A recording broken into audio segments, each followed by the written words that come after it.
Lead story in our Brexit coverage and the debate underway in London. I want to bring in British broadcaster Katie Hopkins. Thank you so much for joining us, Katie. Thank you for having me. Okay, so you've been watching this obviously for the past few years, and now we have Boris Johnson. Did he actually ever have a chance with Parliament to broker a semi-peaceful plan for Brexit, or was he kind of already predestined to continue this chaos which drove Theresa May from the position? You know, we have to remember that 3 years ago, we, good British people like myself, voted to leave the EU. We wanted out.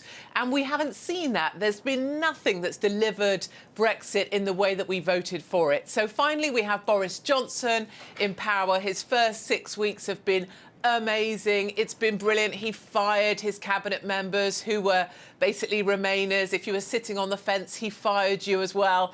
And so we've seen a lot of action in contrast to the previous government. But yes, right now what you're seeing here in the UK is a parliament which is supposed to be a representative democracy, a representative parliament. They are actively working to stop Brexit happening. So they are going against the will of the people. And right now, here in London, with the House of Commons just up the road, it is very much Parliament against the people. And Boris Johnson sits with the people, which is a great place to sit, if you ask me. Well, that brings into the position this idea that Boris Johnson's even saying there's going to have to be a new vote on October 15th. Can you tell us what this vote is? Because once again, it's another vote that goes into it. And is it actually going to be a representative of the people? Do you think the people today, knowing the last 3 years of chaos, would still vote for Brexit despite everything that we have seen? Yes, absolutely. If you go out there and you can feel it on the streets, just like I knew we were going to get Brexit, I knew people were going to vote that way, like I knew in America you were going to get Trump, because you could feel it when you're amongst real people.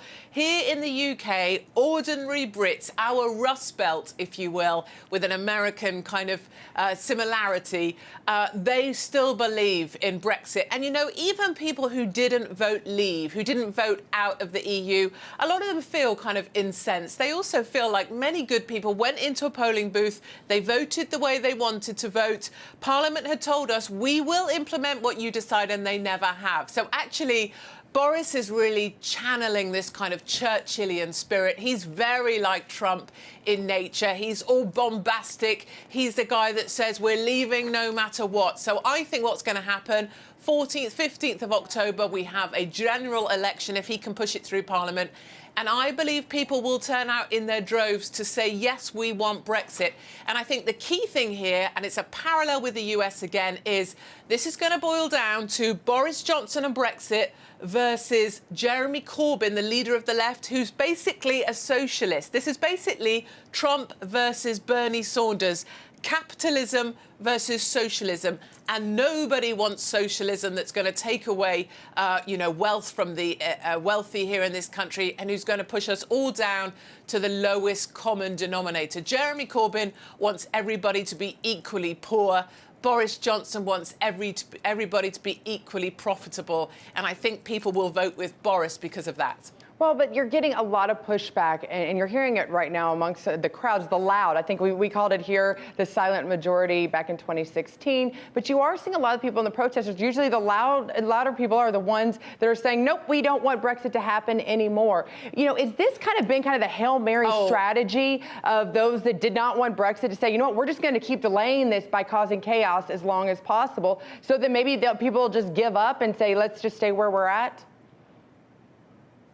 I think you're completely right, Scotty. I think that absolutely they thought the Brits would give up. They thought we'd get bored. But you know what? We are tenacious. We are determined. We are like good Americans. We fight for what we want. And, you know, those people out there protesting, saying we want to remain, it's always the super rich. They're always so white. They're the ones that support open borders. They love migrants just as long as they don't have to be very close to them. And if you look around at those people saying we want to stay in, we want to remain, all white, middle class, very affluent people who want to be kind of pro-migration but don't want anything to do with those people. Those are the people that want to remain because they have exclusive island-like lifestyles. It's like the Californians or the people of New York. No actual clue about regular people and what regular taxpayers have to go through on a daily basis. So we're backing Boris. It's a very exciting time. And I tell you what, I've been married twice, but the day that Trump and Boris get together, best day of my life.